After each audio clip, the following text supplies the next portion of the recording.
காலி பணியிடங்கள் 5000 இருக்கும்போது நிரப்புவது 821 மட்டுமா என பாமக தலைவர் அன்புமணி கேள்வி எழுப்பியுள்ளார்.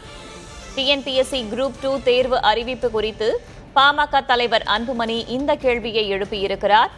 குறைந்தது 3000 பணிகளுக்கு ஆள்தேர்வு நடக்கும் என்று எதிர்பார்த்த நிலையில் இந்த அறிவிப்பு ஏமாற்றம் தருவதாகவும் அவர் குறிப்பிட்டுள்ளார்.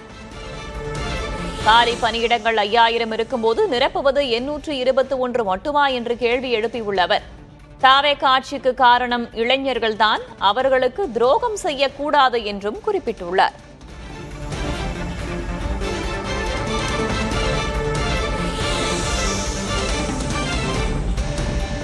டிஎன்பிஎஸ்சி குரூப் 2 தேர்வு அறிவிப்பு குறித்து பாமக தலைவர் அன்புமணி கேள்வி எழுப்பியிருக்கிறார்.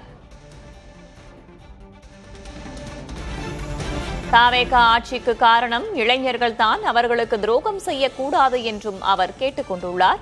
தனியார் வேலைவாய்ப்பிலும் தமிழக இளைஞர்களுக்கு 75% இடஒதுக்கீடு வழங்க சட்டம் தேவை என்றும் அவர் வலியுறுத்தியுள்ளார்.